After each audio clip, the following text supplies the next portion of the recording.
الرحمن الرحیم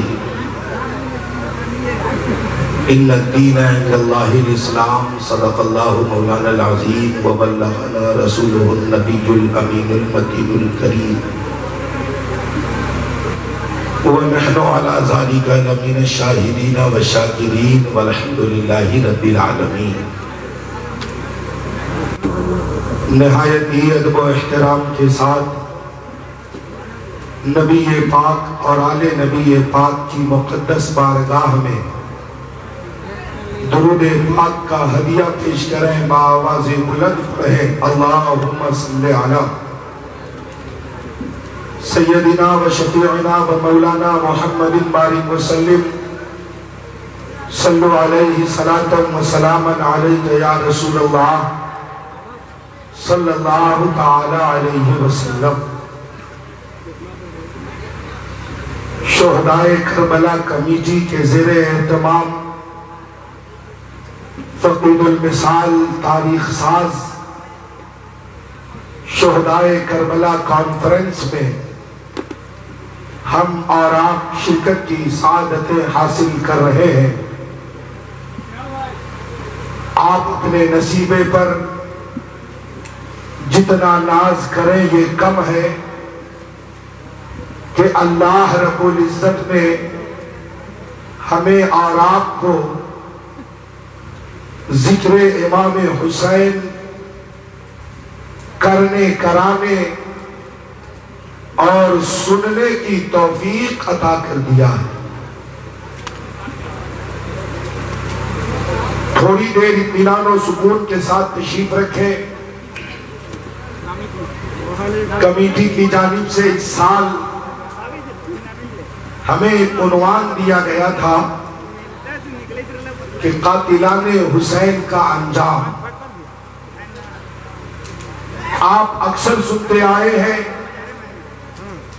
کہ میدان کربلا میں امام پاک کا قافلہ آیا کیسے، ان کے 72 جانثاروں کی شہادت ہوئی کیسے، امام پاک کو راستے میں کس طرح سے گھیرنے کی پلاننگ کی، امام پاک کے جانثاروں کو کیسے پیاسا تڑپایا گیا، ان کے شہزادوں کو کیسے پیاسا رلایا گیا، میرے امام کے 72 جانثاروں کو کس بے دردی کے ساتھ میدان کربلا میں شہید کیا گیا۔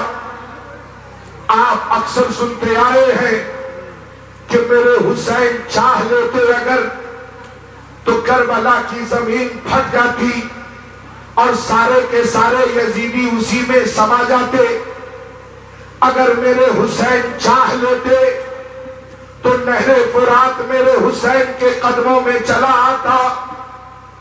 مگر آج میں آپ کو یہ سنانے آیا ہوں کہ میرے امام حسین میدان کربلا میں شہید ہو تو گئے، 6 مہینے کے شہزادے آپ کے شہید ہو گئے، 18 سال کا علی اکبر شہید ہو گیا، جوان امام قاسم کی شہادت ہوئی، بھائی عباس علمبردار کی شہادت ہوئی، امام حسین کی شہادت ہوئی۔ شہادت امام حسین کے بعد امام حسین کے جسم نازنین پہ جو کپڑا تھا ظالم یزیدیوں نے اس کپڑے کو اتار لیا، میرے امام کے جسم نازنین کو گھوڑے سے روند دیا، میرے امام کو میدان کربلا میں ان کے جسم کے ٹکڑے ٹکڑے کر دیے گئے۔ امام حسین کی بہن، امام حسین کی بیٹی، امام حسین کی بیوی، امام پاک کی سوتیلی ماں اور آپ کی کنیزائیں جو اپنے خیمے میں محفوظ تھی، ظالموں نے اس خیمے پہ حملہ کیا، آپ سب کے سروں سے چادروں کو کھینچ لیا، سب کو قیدی بنا کر میدان کربلا سے کوفہ دمشق ہوتے ہوئے، کربلا معلی ہوتے ہوئے مدینہ منورہ تک کا سفر پورا ہوا۔ مگر آج میں آپ کو یہ بتانے آیا ہوں کہ میرے حسین کو شہید کرنے کے بعد کسی یزید کے گھر میں چین و سکون کی کوئی چیز نہیں تھی، کہیں آرام نہیں تھا، کہیں اطمینان نہیں تھا، کہیں سکون نہیں تھا۔ یزید کو ایسا لگا کہ امام حسین اگر شہید کر دیے جاتے ہیں تو ہم کھلم کھلا حکومت کریں گے، ہمیں جو من میں آئے گا وہ کریں گے۔ اور ہوا بھی یہی، امام حسین کی شہادت کے بعد یزید بالکل فری ہو گیا، اور اس قدر فری ہوا کہ وہ زنا کو حلال ڈکلیئر کر دیا، اس نے سود کو حلال ڈکلیئر کیا، اس نے بھائی بہنوں کے نکاح کو بہتر درست کر دیا، اس کو ڈکلیئر کر دیا۔ نوبت یہ لا دیا اس نے کہ جو بھی طریقہ میرے نبی نے اپنی امت کو عطا کیا تھا، یزید ان طریقوں سے منہ موڑنے کے کگار میں لا کے کھڑا کر دیا۔ اللہ کی ضرورت نہیں ہے، ان کو حاضر کریں آپ، مگر وہ یزید اس حکومت کو بھوگ نہیں پایا، اس حکومت سے وہ فائدہ نہیں اٹھا پایا۔ 2 سال 9 مہینے یا 3 سال 9 مہینے بس۔ 61 ہجری میں میرے امام حسین کی شہادت، 10 محرم 61 ہجری میرے امام حسین کی شہادت۔ یہ خبر جب مدینہ گئی تو مدینہ ہی نہیں، عالم اسلام غصے میں تھا، ہر کوئی ناراض تھا۔ مدینے میں ایک تیاری ہو رہی تھی کہ حکومت کے خلاف آواز بلند کی جائے گی، امام حسین پر جو ظلم ہوا ہے اس کا منہ توڑ جواب دیا جائے گا۔ حضرت عبداللہ ابن حنظلہ تیاری میں مصروف تھے، یہ خبر یزید کو لگ گئی۔ یزید ظالم نے کیا کیا؟ مسلم بن عقبہ کے ساتھ اس نے مدینہ منورہ پر 63 اور 64 ہجری میں مدینہ منورہ پہ حملہ کرایا۔ اس حملے میں 700 صحابی رسول کو ظالموں نے شہید کیا۔ 10,000 کے آس پاس عام مسلمانوں کی شہادت ہوئی۔ مسجد نبوی شریف کی حرمت کو پامال کیا گیا۔ ادھر مدینہ کی حرمت کو پامال کرنے کے بعد یزیدی فوج کا سپہ سالار جب ایک اہل مدینہ کے ایک فرد کو اس لیے شہید کر رہا تھا کہ اس نے یزید کا بائیکاٹ کر دیا تھا، جب اسے موت کے گھاٹ اتارا تو اس کی ماں نے کہا، اے مسلم سن لے، آج تو میرے بیٹے کو مار تو رہا ہے، مگر تو جس دن مرے گا ہم تم سے بدلہ ضرور لے لیں گے، یا ہم تجھے مار دیں گے یا تیرے مرنے کے بعد تیری لاش کو ہم جلا دیں گے۔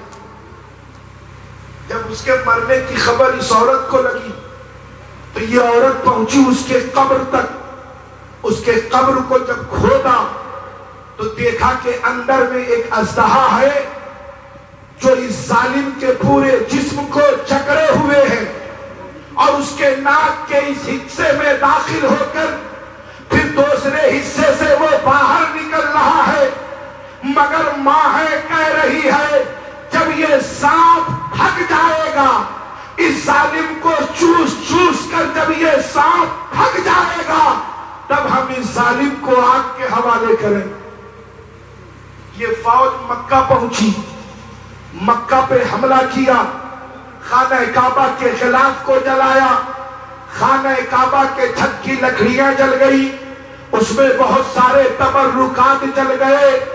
مطلب 63 ہجری میں یزید ادھر ایسی بیماری میں مبتلا ہوا کہ اس کے پیٹ کے اندر اتڑی کے سارے حصے سڑ چکے تھے، اس کے سڑنے کی وجہ سے ایسی بدبو آتی تھی کہ کوئی اس کے پاس جاتا نہیں تھا۔ اس کے مرض کا حال یہ تھا کہ جب وہ پانی پیے تو اتڑی سڑے ہوئے اتڑی پر جب وہ پانی کے قطرات گرتے تھے تو وہ تڑپتا تھا پانی کی وجہ سے۔ کہتا ہے ہائے پانی پانی، اور جب اس کو پانی نہیں دیا جاتا تو پیاس سے تڑپتا تھا، اگر پی لے تو درد سے تڑپتا تھا، اور نہ پیے تو پیاس سے تڑپتا تھا۔ سب جانتے تھے یہ تڑپ اس لیے رہا ہے کہ کربلا میں علی اصغر تڑپ کے جان دیے۔ یزید کی موت 15 ربیع الاول 64 ہجری کو یزید مرا۔ اس کے مرنے کے بعد یزید کے بیٹے کو بنایا گیا، یزید کی جگہ تخت نشین کرایا گیا، مگر بہت کم مدت میں وہ بھی مر گیا۔ اس کے مرنے کے بعد مدینہ منورہ، مکہ معظمہ، پورے حجاز، عراق، شام، عراق، ان تمام حصے پر حضرت عبداللہ ابن زبیر نے اپنی حکومت قائم کر لی، اور شام اور مصر پر یزیدی حکومت تھی۔ اس کے مرنے کے بعد، بیٹے کے مرنے کے بعد، مروان بن حکم نے اپنی حکومت بنا لی۔ مروان بن حکم کے مرنے کے بعد اس کے بیٹے عبد الملک بن مروان نے حکومت سنبھالی۔ مروان کے بیٹے کی حکومت چل رہی تھی، اسی درمیان میں مختار عبید ثقفی جو کوفہ کا رہنے والا تھا، اسے عبد الملک نے کوفہ کا گورنر بنایا تھا۔ مختار گورنر بننے کے بعد کوفہ والوں میں ایک اعلان کیا، اے اہل کوفہ، اے شام والوں، میں امام حسین کے قتل کا بدلہ لوں گا۔ ایک ایک کو چن چن کر، گھر سے نکال نکال کر موت کے گھاٹ اتاروں گا۔ حسینیوں، مجھے میری مدد کرو، یزیدیوں کو تلاشنے میں ہمارا تعاون کرو۔ بتاؤ کون کون امام حسین کے قتل میں شامل تھا، کون کون اس 22,000 لشکر جرار میں شامل تھا۔ ہم چن چن کے موت کے گھاٹ سب کو اتاریں گے۔ اس نے ایک میٹنگ بلائی، اور اس میٹنگ میں سب سے پہلے اس نے ابن سعد کی تلاشی لی کہ یہ کہاں بیٹھا ہے۔ یہی یزیدی سپہ سالار تھا۔ پوچھا اس کے بارے میں یہ کہاں ہے؟ گھر بھیجا گیا، فوج کو پکڑ کے لاؤ۔ وہ گھر میں چھپ گیا۔ بیٹے نے آ کر، اس کے بیٹے کا نام حفص تھا، اس نے آ کر کہا میرے ابا گھر کے اندر ہیں، اب خلوت نشین ہو گئے ہیں، باہر کہیں نہیں نکلتے ہیں۔ تو مختار نے کہا ظالم، جس دن میرا حسین کربلا میں تھا اس دن تیرا باپ خلوت نشین نہ ہوا، آج وہ خلوت نشین ہوا ہے۔ حکم دیا اس کے گھر کو گھیر لو، اور جہاں وہ ملے اسے موت کے گھاٹ اتار دو۔ گھیر لیا گیا مختار کو۔ مختار کے حکم پر ابن سعد کو گھیرا گیا، اسی کے گھر میں اسے تڑپا تڑپا کر موت کے گھاٹ اتارا گیا۔ ادھر اس کے مرنے کے بعد حرملہ، جس نے حضرت علی اصغر پر تیر چلایا تھا، تو کہا اسے پکڑ کے لاؤ، پتا کرو وہ کہاں ہے۔ تو معلوم یہ چلا کہ اس کو مارا کیا جائے۔ جو حرملہ تھا، جس نے حضرت علی اصغر پر تیر چلایا تھا، کربلا سے آنے کے بعد وہ ایسی بیماری میں مبتلا ہوا کہ آگے کے حصے میں اس کو گرمی لگتی تھی، اب پیچھے کے حصے میں اسے ٹھنڈی لگتی تھی اور پیاس بہت لگتی تھی۔ اس لیے گھر والے پیچھے اس کے برف کا انتظام کر کے رکھتے تھے، اور اس کے آگے آگ کے لیے آگے گرمی، اس لیے ٹھنڈک کا انتظام، اب پیچھے ٹھنڈی، اس لیے گرمی کا انتظام۔ وہ اپنے بستر پہ سو بھی نہیں پاتا تھا، اگر سو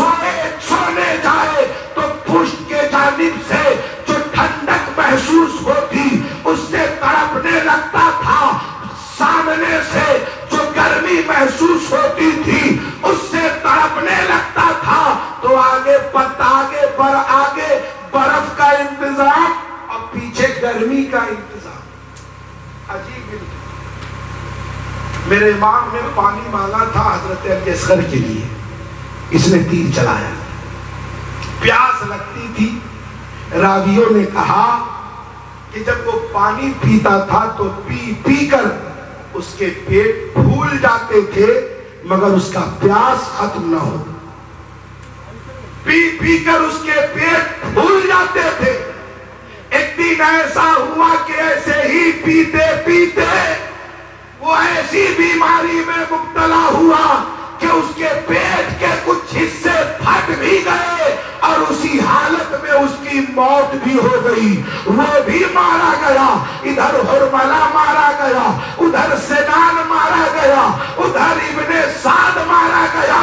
اب یہ ظالم ابن زیاد ہے، یہ 15,000 فوج لے کر بڑی آسانی سے موصل کی طرف بڑھ رہا تھا کہ ہم بھاگ نکلیں گے. مگر مختار عبید ثقفی نے حضرت مالک بن ابراہیم سے کہا چڑھائی کرو، بھاگنے نہ دو، اور کسی طرح سے اسے محرم کے ہی مہینے میں ہو سکے تو 10 محرم کو ہی اسے موت کے گھاٹ اتار دو. 67 ہجری 10 محرم کی تاریخ اسے گھیر کر کسی طرح سے نہر فرات کے کنارے لایا گیا اور یکبارگی اس پہ حملہ کیا گیا. اس حملے میں اس کی فوج کے لوگ بھی مارے گئے، اس میں ابن زیاد بھی مارا گیا. جب ابن زیاد کے سر کو کوفہ لایا گیا تو مختار ثقفی نے کہا کوفہ والو آ جاؤ، جہاں ابن زیاد نے حسین پاک کا سر رکھا تھا دیکھو آج 67 ہجری یعنی 5 سال میں ہم نے اس ظالم کے سر کو یہاں پہ رکھ دیا. جب سر لا کے رکھا گیا پورا کوفہ ٹوٹ پڑا. اچانک ایک آواز آئی آ گیا آ گیا. کون آیا کون آیا؟ آ گیا آ گیا. کون آیا؟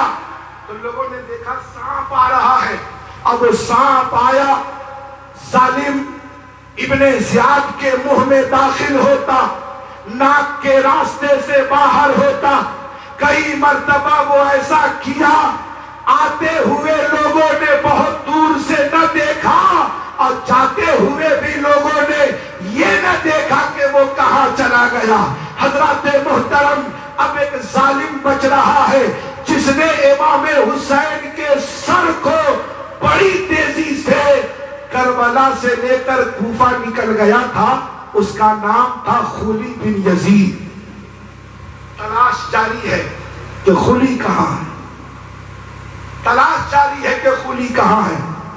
جب خولی کا پتہ چلا کہ وہ اپنے گھر میں چھپا ہوا ہے، مختار عبید ثقفی نے کہا اس کے گھر کو گھیر لو، اسے گرفتار کرو، کوئی اسے مارے نہیں، اسے زندہ ہمارے پاس لائے، اسے سرعام مارا جائے گا.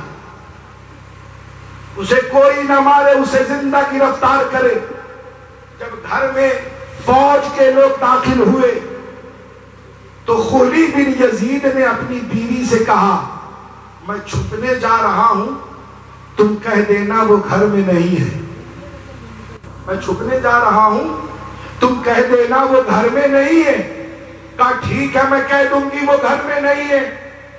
جب لوگ اندر داخل ہوئے تو اس کی بیوی محب اہل بیت تھی، وہ خود موقع تلاش رہی تھی کہ کس دن ہم اس کا کام ختم کریں. اس کی بیوی زبان سے کہتی ہے میرے شوہر یہاں نہیں ہے، اور اشارے سے کہتی ہے ادھر ادھر. زبان سے کہتی ہے میرے شوہر گھر پہ نہیں ہے، اور اشارے سے کہتی ہے ادھر، یعنی اشارے سے پتہ بتا رہی ہے اور زبان سے کہہ رہی ہے وہ گھر میں نہیں ہے. تو جدھر اشارہ کیا ادھر دیکھا کہ ٹوکریاں ہی ٹوکریاں رکھی ہوئی ہیں. جب ٹوکریوں کو اٹھایا گیا اس کے نیچے زمین میں بالکل چپکا ہوا یہ خلید بن یزید ملا. کہا ظالم آج اتنا چھپ کے بیٹھا ہے, اگر چھپنا ہی تھا تو جس دن میرے حسین کربلا میں تھے اس دن تم چھپ گئے ہوتے. کہے یزیدی ہم تیرے چکر میں آنے والے نہیں ہیں, ہم تو حسین پاک سے محبت کرنے والے, مگر میدان میں مقابلہ کر رہے تھے اور یہاں چھپ رہے ہو. اس کو نکالا گیا وہاں سے. جب کوفہ میں لایا گیا تو مختار کوفہ سے نکل رہے تھے. معلوم چلا کہ خلید بن یزید آ رہا ہے. مختار چوراہے پہ رک گئے, کہا اسے ٹانگو. اس کے ہاتھ کاٹے گئے, اس کے پیر کاٹے گئے اور دکھایا گیا کوفہ والوں دیکھ لو جس ظالم نے میرے حسین کے سر کو کاٹا تھا, میرے حسین پاک کے جسم نازنین پر گھوڑے دوڑائے تھے, ہم نے اسے بھی موت کے گھاٹ اتار دیا ہے. ایک دو کو نہیں بلکہ 6 سال میں مختار عبید ثقفی نے 61 ہجری کے بعد سے لے کر 67 ہجری تک 70,000 یزیدیوں کو موت کے گھاٹ اتار دیا. 70,000 یزیدیوں کو موت کے گھاٹ اتارا. مگر میرے امام کا لٹا ہوا قافلہ مدینے میں, حضرت امام زین العابدین کی شادی امام حسین کی بیٹی سے ہوئی اور ایک شادی ایک باندی سے ہوئی. تو بیٹی سے جو بیٹا پیدا ہوئے, حضرت امام حسن کی جو بیٹی تھی ان سے جو شہزادے پیدا ہوئے وہ حضرت امام باقر ہیں, اور باندی سے جو بیٹا پیدا ہوئے وہ حضرت امام زید شہید ہیں. حضرت امام زین العابدین کی زندگی مدینے میں گزر رہی ہے. یزیدیوں کا کام ختم ہو گیا, مگر یہ عبید ثقفی یہ ظالم اتنا بڑا کام کرنے کے بعد بھی یہ مردود ہو گیا, فتنہ ارتداد میں پھنس گیا, یہ بھی مرتد ہو گیا. اب مرتد ہی کی عالم میں اس کی موت بھی ہو گئی. کام کیا اچھا, مگر نہ جانے وہ کون سی بددعا لگی اسے کہ یہ بھی مرتد ہو گیا, یہ بھی موت کے گھاٹ اتر گیا. ادھر حضرت عبداللہ ابن زبیر مکہ اور مدینہ پر حکومت کر رہے تھے. مروان کے بیٹوں کے مرنے کے بعد آپ نے اپنی حکومت کو اور وسیع کر لیا. لوگ آئے حضرت امام زین العابدین کے پاس کہ آپ حکومت لے لے, تو میرے امام زین العابدین نے کہا یہ آفر تو بابا حسین کو بھی دیا گیا تھا, مجھے حکومت کی کوئی ضرورت نہیں. ظالموں نے ایک مومنٹ ایسا لایا کہ حضرت زین العابدین کو پھر سے گرفتار کیا. امام زہری وہ کہتے ہیں حضرت زین العابدین سے کہ حضرت یہ کیسا منظر ہے, آپ جب جوان تھے تو کربلا میں قید تھے, آج یہاں بھی قید ہو رہے ہیں. تو حضرت امام زین العابدین نے کہا سنو, یہ میرے ہاتھ میں ہتھکڑی ہے نا, اشارہ کیا ہتھکڑی غائب. کہا میرے پیر میں بیڑی ہے نا, پیر ہلایا بیڑی غائب. کہا پورے بدن پہ زنجیر ہے نا, ہاتھ لگایا زنجیر غائب. کہا دیکھے کہاں زنجیر کہاں ہتھکڑی, ہم کہاں قیدی ہیں. ہم یہ پاور کربلا میں بھی رکھتے تھے, یہ پاور آج مدینہ میں بھی رکھتے ہیں, مگر ہم وہاں قید اس لیے نہیں تھے کہ ہم مجبور تھے. ہم تو یہ بتا رہے تھے کہ کبھی دین کو بچانے کے لیے اگر قیدی بننا پڑے تو حسینیوں تم قیدی بن جانا, مگر دین پاک کا سودا نہ ہونے دینا. یہی مقام یہی منظر آج فلسطین سے غزہ کے مسلمان دکھا رہے ہیں. دنیا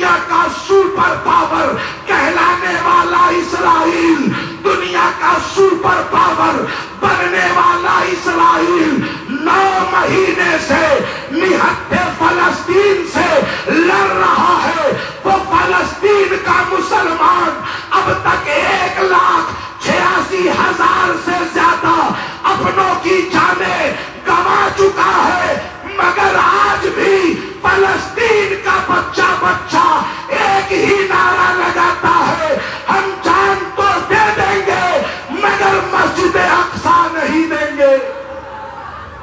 حضرات محترم، ہم کمزور ہو کر مضبوط سے ٹکراتے ہیں، یہ ہے اسلامی تاریخ۔ ہم کم رہ کر زیادہ سے لڑتے ہیں، یہ ہے اسلامی تعلیم۔ ہم لڑتے کسی سے نہیں ہیں، اور جو ہم سے لڑتا ہے ہم اس کو چھوڑتے بھی نہیں۔ اب تک جتنے مسلمان شہید ہوئے ہیں جنگوں میں، اتنی تعداد میں تو کتنے ایسے لوگ ہیں جن میں دھرم کی تعداد ہے۔ جتنے مسلمان اب تک شہید ہو گئے، جتنے مسلمان اب تک شہید ہو گئے، اتنی تعداد اوروں کی نہیں۔ عرض یہ کرنا ہے، میدان کربلا سے جو ہمت، جو جرأت امام پاک نے ہمیں دیا ہے، یزید کے خلاف میرے امام نے مورچہ کیوں کھولا تھا؟ اس لیے کہ یزید کا کیریکٹر اچھا نہیں تھا، یزید کا کردار اچھا نہیں تھا، یزید زنا کو پروجیکٹ کرنے والا تھا، یزید شراب کو حلال کرنے والا تھا، یزید سود کو عام کرنے والا تھا، یزید بھائی بہنوں کی شادی کو جائز کرنے والا تھا۔ اس لیے میرے حسین نے یزید کا بائیکاٹ کیا، اور میدان کربلا میں میرے حسین ایک ایک کر کے جو اپنے جانثاروں کو میدان میں اتار رہے تھے، اس لیے نہیں کہ تعداد کم تھی، اس لیے ایک کو بھیجتے تھے، وہ ایک کو اس لیے بھیجتے تھے۔ یزیدیوں نے سوچا کہ پانی بند کریں گے تو پیاس سے حسین مان جائیں گے، دانا بند کریں گے تو کھانے سے حسین مان جائیں گے، مگر میرے حسین ایک کو بھیج رہے ہیں، اس لیے کہ ایک کو بھیجیں گے، ایک کی شہادت پر اگر یزیدیوں کا دل پگھلا تو ہم معاف کر دیں گے، دوسرے کو بھیجا، دوسرے کی شہادت پر اگر ان کا دل پگھلا تو ہم انہیں معاف کر دیں گے۔ اپنے جوان بیٹے کو بھیج کر دیکھا کہ کہیں علی اکبر کی جوانی پر اس کا من ٹھنڈا ہو جائے، ہم اسے معاف کر دیں گے۔ 6 ماہ کے علی اصغر کو دیا کہ کہیں 6 ماہ کے شہزادے پر ان کا من ٹھنڈا ہو جائے، ہم انہیں معاف کر دیں گے، مگر یزیدیوں کا من ٹھنڈا نہ ہوا، انہیں دولت کا بخار چڑھا تھا۔ مگر میرے حسین جب آخر میں کربلا آئے تو کیا کہا؟ علی اکبر کی قربانی معاف کرتا ہوں، علی اصغر کی قربانی معاف کرتا ہوں، قاسم کی جوانی کو معاف کرتا ہوں، عباس کے بازو کٹے تجھے معاف کرتا ہوں، 72 جانثاروں کو لوٹا تو نے تجھے معاف کرتا ہوں، بھوکا پیاسا رکھا تو نے تجھے معاف کرتا ہوں۔ حسین ابن علی کا خون مت بہاؤ ورنہ قیامت تک تجھے کوئی معاف نہ کرے گا۔ موقع دے رہے کہ اب بھی مان جاؤ، مگر یزیدی نہ مانے۔ قاتلان حسین کا انجام یہ ہوا کہ یزیدی تھے، حسینی ہیں، یزیدی تھے، حسینی ہیں ہی نہیں رہیں گے، حسینی ہیں اور رہیں گے۔ یزیدی تھے، حسینی ہیں، کیونکہ زمانہ حسین کا ہے۔ جب سب مصطفیٰ کا ہے تو میرے حسین تو مصطفیٰ کے ہیں۔ حضرات محترم، اپنی باتوں کو یہیں پہ ختم